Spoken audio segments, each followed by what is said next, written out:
I was trying to get Fikile Mbalula, who is the Secretary General of the ANC, to understand a very crucial clause in this document that all of you have signed in this Government of National Unity. And that's where I want to start with you. Shout out to everyone who went out there to vote. Whether your party won or your party didn't win some seats in Parliament, I think right now we're celebrating the inauguration of President Cyril Ramaphosa's second term.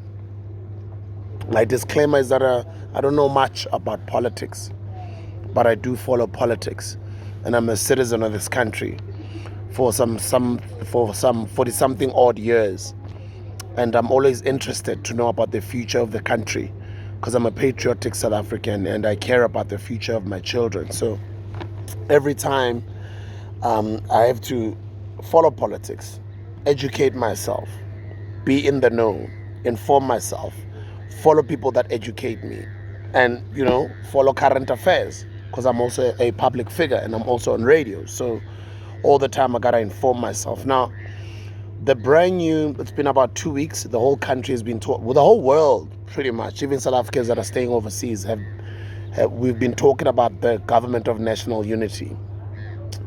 And some interviews that have happened over the past couple of weeks, lots of interviews, lots of politicians. It's been an interesting time in South Africa, wherever you are all over the world. So I want to zoom in on this issue of the document that was signed between the ANC that got the most votes out of all the parties. But although, the party has dropped from 57% to about 40% right now.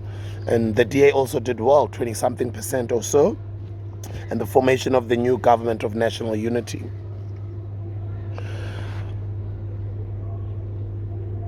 Two interviews were done by Clement Manyathela on his television show. By the way, Clement, you're doing a great job on your 702 radio show as well. I listen and I learn a lot. I get informed. I follow people who understand politics better than I do, and I learn from them. I'm an ordinary, just mere South African who doesn't know much about politics. So I always want to be educated. I always want to be in the know. I always want to also inform myself.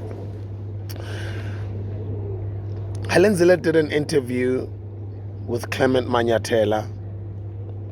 Fikile Mbalula representing the ANC, Helen Zille representing the DA.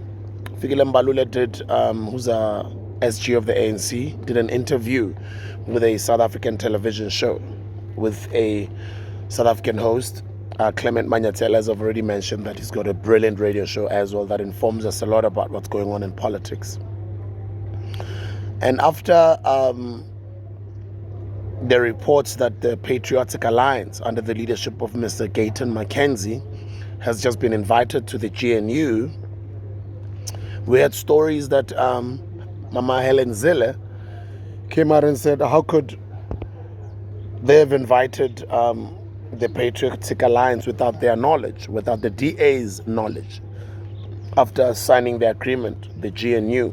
So which caused a lot of stir, and all over the media right now, everybody is asking, like, are Mr. Fikile Mbalula and Gogo Helen Zille at odds over the terms of the GNU? Which has brought in a very interesting conversation that I'd like to speak about here. All right. The interesting conversation concerns a clause on the agreement that Gogo Helen Zille spoke about and said the ANC can't just make decisions on its own. It did not get a majority vote in this country. They have to consult us as their GNU partner, which makes sense. I'm somebody in business. I'm an entrepreneur. I'm a businessman. And I'm in partnerships with a lot of people. And you and I both know, not only in business, just in your family or your relationship, your partner can't just do as they please if you guys are in marriage or if you guys are in a union of, let's say, a relationship, a romantic relationship. You always kind of feel like, why didn't you consult me? Or even if they would do such a thing without consulting you, although you'd be pissed off, but you'd expect for them to let you know afterwards. But for crucial decisions, you want to consult your partner and you want your partner to consult you as well. And so is the case in business. So which brings me to this clause 24. And that's not the only clause that is being spoken about out there. They're also talking about clause 28 and clause 19. And us as the public, we are not at privy as to what those clauses say. But I'm pulling out my phone so as to read here. In keeping with the spirit of inclusive GNU, it is agreed that the composition shall be discussed and agreed amongst the existing parties. Whenever new parties desire to be part of the GNU, the parties to this statement of intent agree that on the 14th of June 2024, they will elect the national office bearers as set out in the Addendum A. The parties to this statement of intent agree that on 15th June 2024, they will elect the national office bearers as set out in Addendum B. The parties to this statement of intent agree that when committees of parliament are consulted, the spirit of a parliament of national unity shall be implemented to enable parties that are part of the GNU to be accorded leadership positions of some committees. In this regard, the parties agree that the IFP shall be elected to the position of chair of chairs. Amendments to this document must be agreed to by sufficient consensus. Sufficient consensus exists when all parties have had the opportunity to express their views, despite reasonable attempts, or sufficient consensus exists when, despite reasonable attempts to resolve disagreements and find common ground, there is no general consensus, right? Sufficient consensus exists when parties to the GNU representing 60% of seats in the National Assembly agree, and any party that disagrees has been able to formally record their objections. Now let me play the first video, or the first interview, Yakakok Helen Zille, representing the DA. Interesting interview by Clement Manyathela. And then from there, I'm going to play a video of an interview that Clement did with Gok Helen Zille. With SG of the ANC, Mr. Fikile Mbalula. And just hear it from the horse's mouth. Hear it yourself. Make your own, make your own decisions, or it's basically food for thought. You'll do the dishes yourself, so as to understand as to what happens moving forward with this government of national unity. Because on social media, there were media reports that the ANC brought in the Patriotic Alliance into the GNU without having consulted Gok Helen Zille. And Gok Helen Zille made a statement along the lines of, there's clause 24 that Fikile Mbalula did not understand. This is Goko's words, that he did not understand, and obviously talking about the other clauses, that you can't just make such a decision by yourself. You have to consult Ugoko, or you have to consult the DA, And obviously a lot of South Africans are like, okay, it's going to be quite an interesting journey moving forward. But then you've got a lot of South Africans also who feel this is for the betterment of the country, this government of national unity, moving forward. That despite all of our differences, let's all come together and do what's good for the country. I know I've got partners in my businesses. I've been in relationships. Sometimes when you're independent, it's easier to just take decisions and move, man. You move quick. That's why even in business, you find like really big organizations, they take time to turn. Why? Because you have to consult the board, consult the leadership, the exco team, consult. And that's why it takes time. Because those people, they don't see each other every day. Others are busy with their other businesses. So maybe the board only sits 4 times a year, maybe 3 times a year, maybe 2 times a year. The exco team maybe sits only once a month. Maybe they sit once a week. I don't know, depending on the actual organization. That's why you'd find that a David and a Goliath type of a scenario in business, a David would turn quick, would move quick, would make decisions quick and move. And I'm seeing also in one of my businesses that I started when we were small, we could easily make decisions with my business partner. But as we've started becoming bigger and having other people on board and growing, you can't just move and make decisions quick. You have to consult everyone so as to make sure that everybody's aligned and everybody is informed, because this is a partnership. You're not just running a ship where you can just make decisions on your own and move. And it's understandable because the ANC has just been used to its own culture of making its own decisions with its own leadership, or the top 6 of the ANC, or the ADC, as they would call it in South African political terms, in the ANC. And then they would move. But now, after 30 years of doing something, you get so used to it so much so that now you've got this government of national unity, you've got other partners that you have to consult, that you have to get used to a new way of doing things. Will this be a difficult situation for the ANC to maneuver? Will this be a new situation that the ANC adapts to? Will this be good for the country? Will this be good for black people? Will this be good for white people? Will this be good for all South Africans? Will this be good for the country? We don't know. And some people are saying, a lot of people are not happy that the ANC chose the DA over other black political parties to form this coalition relationship with, which is obviously called the Government of National Unity. You be the judge. I'll just do the, let me put it this way. I'm just giving you food for thought. You will do the dishes yourself. So I'll first play the Clement Manyathela interview with Helen Zille, and then I will play you the response interview with Clement Manyathela and the SG of the ANC, Mr. Fikile Mbalula. Check this out. And let me know in the comment section what you think. You've been waiting long because I was trying to get Fikile Mbalula, who is the Secretary General of the ANC, to understand a very crucial clause in this document that all of you have signed in this Government of National Unity. And that's where I want to start with you.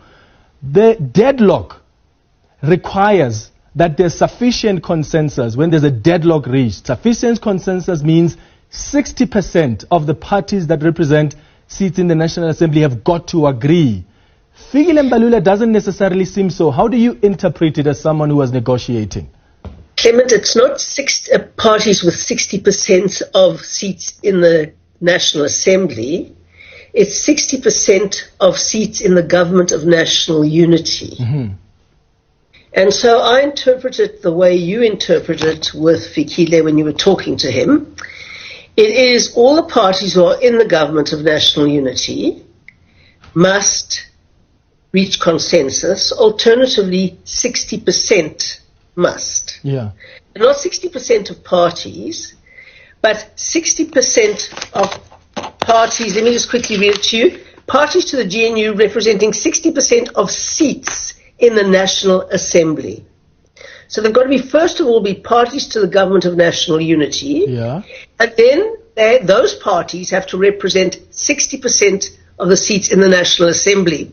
That is, the Government of National Unity has to comprise 60% of the seats that the Government of National Unity parties have in the Assembly. In practical terms, what that means is the ANC can't just come up with a position and then they say to the IFP, oh, vote with us here in cabinet, or for us to decide a government position, or let's bring in the good party as well.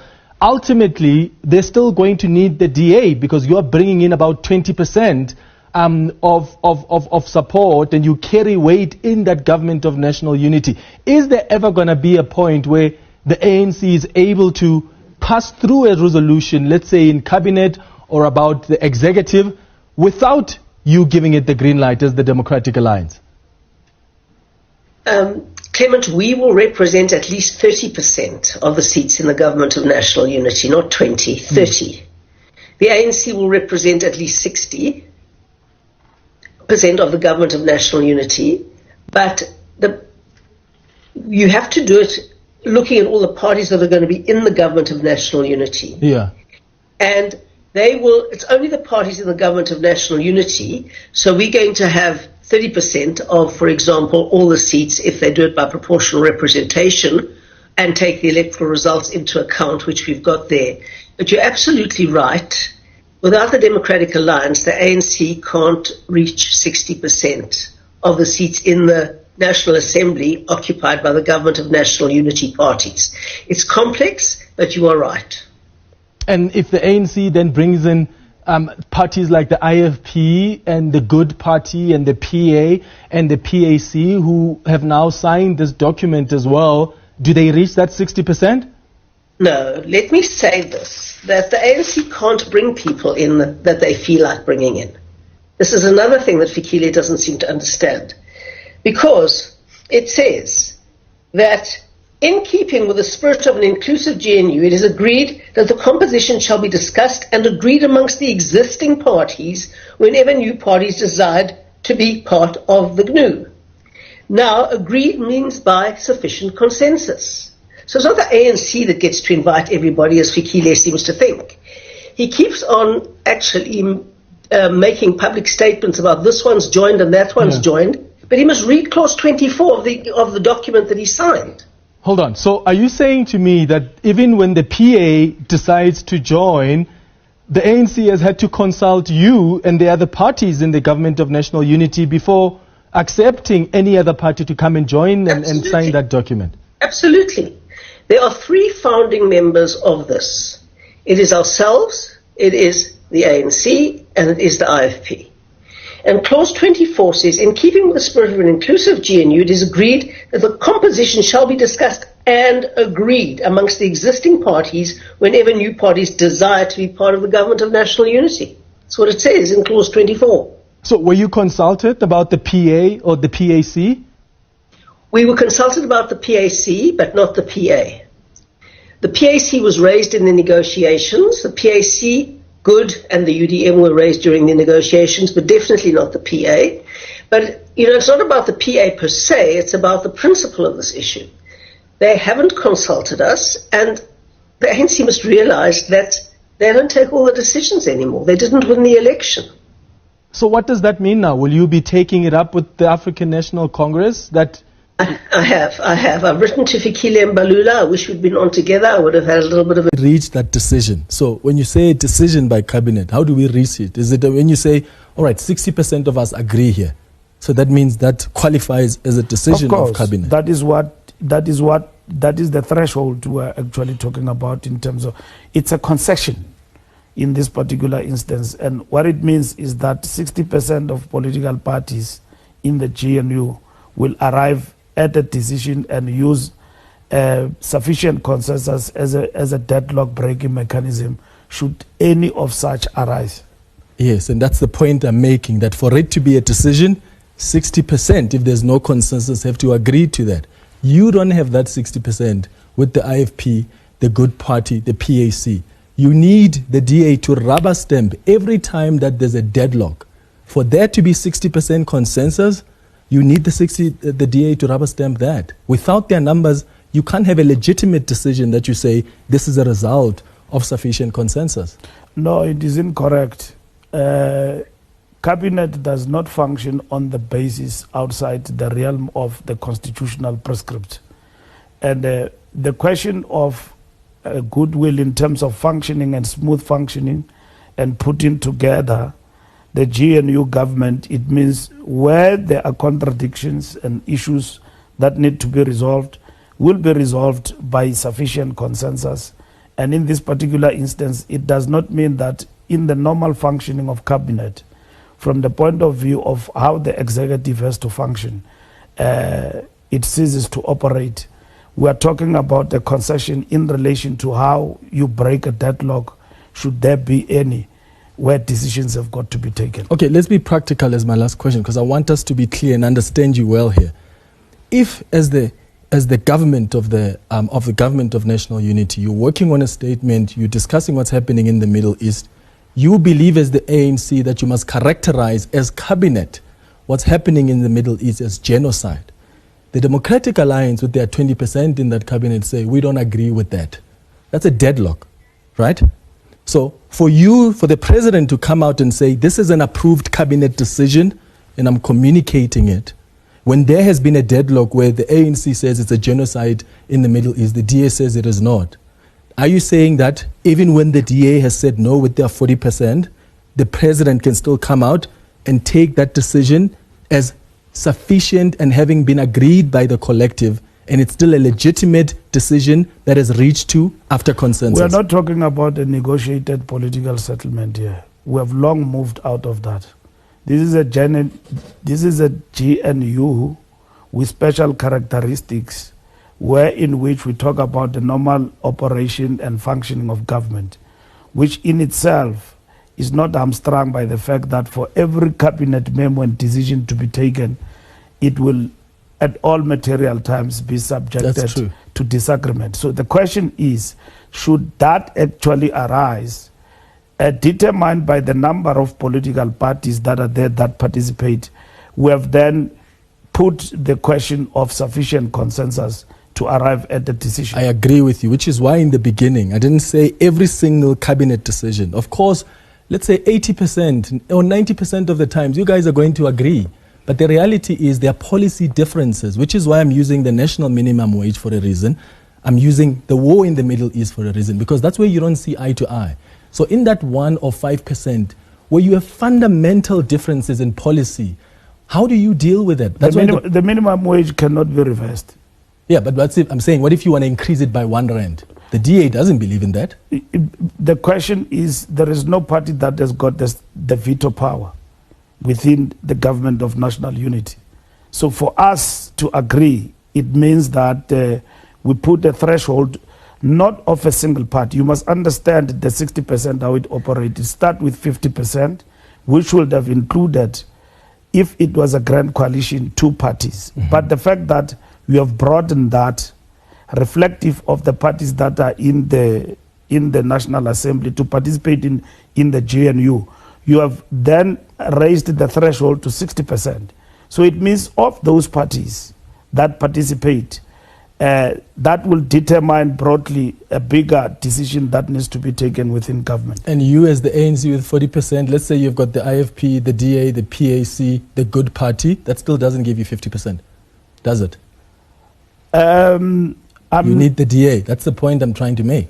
It might as well happen that the DA disagrees, but I'm saying it does not have the veto power from not saying the decision cannot be taken. The threshold of 60% is of all the parties which will be participating. And I'm saying you don't have the threshold of 60%. Put the DA aside. Take you, IFP, PAC, Good Party, PA. You don't have 50%. There's not much you can do on your own. At the end of the day, you are going to need the DA, even if it's just 10 members of the DA. You're going to need them in order to deal with any deadlock that you may have. When you constitute government and you talk about 60% and political parties broadly that participate, the determination of the decisions, how they are taken in terms of cabinet, at the end of the day, should there be any other deadlock with regard to the executive, the deadlock breaking mechanism at your disposal is to negotiate and engage in a sufficient consensus. But it does not apply in terms of decision making such that a party can have a veto power over the executive decision making process. The question that must be interrogated, which is what I think you are in a hurry to make a determination about the DA veto, having veto in powers, is that a single political party cannot stop the operations of the executive in this, unless institutionalized and reflected in the constitution of the country that that veto power, it is acceptable. And the executive is the government of national unity, it's not the ANC, right? The government of national unity is of all parties that participate. Which is why you need an agreement. So as the ANC, when you say you can't stop the operations of the executive is not the ANC. The executive is the government of national unity. That's why those people need to agree. At the very least, 60% of them must agree. So but let's move on from it. I'm going to bring in Helen Zille, because Helen Zille actually told me that the ANC is not going to be able to do anything without 60%. They have 20%, you have 40%. The document you have signed says if there's a deadlock, at least 60% of parties must agree. And unfortunately for you as the ANC, the IFP, the Good Party, the PA, all the other smaller parties don't give you 60%. At the end of the day, you need the DA to come and rubber stamp whatever decision you're going to make. That's what's according to the document you've signed. No, I think the interpretation of the decision, also in terms of our discussion, is what need to be clarified. And that is what is important. All right. We'll hear from Helen Zille in a moment about how they interpret that. Let's talk about the alliance.